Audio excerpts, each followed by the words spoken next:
They already know what you're looking at on the internet, right?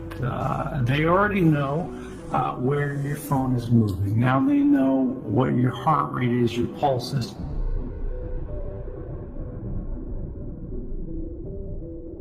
Five years later, the coronavirus is gone, this data is still available to them, they start looking for new things.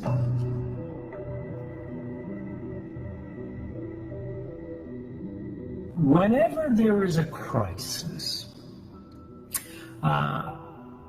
rationality exits the room, and you have a policy that is being driven by panic in the pursuit of benefits that at the time are theoretical. They said these things would work. They said they were necessary. They said they would be beneficial. We don't want to do them, but the threat is so great that this is the only way that we can really counter them. When we see emergency measures passed, particularly today, they tend to be sticky. The emergency tends to be expanded. Then the authorities become comfortable. They start to like it.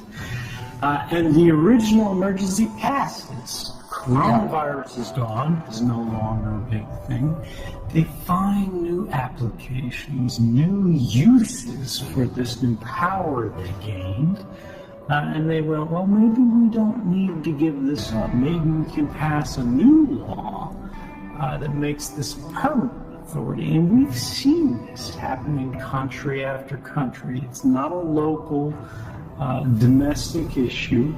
And what people are missing, that I think people who are looking at this from a longer span are catching, is the coronavirus is a serious problem, but it is a transient problem.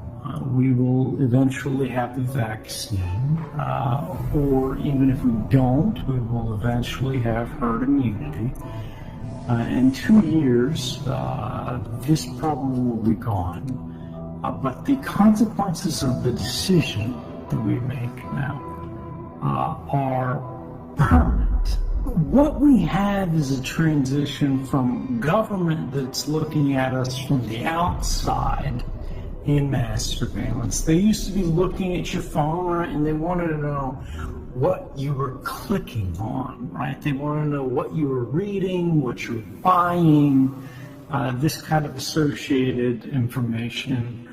But now when we get into this health context, they want to know, are you ill? They want to know your physical state. They want to know what's happening under your skin. If we permit to say, look, we can track every cell phone of every person everywhere all the time. We can make inferences on the basis of this data set, and then we can take executive actions as a result of this information.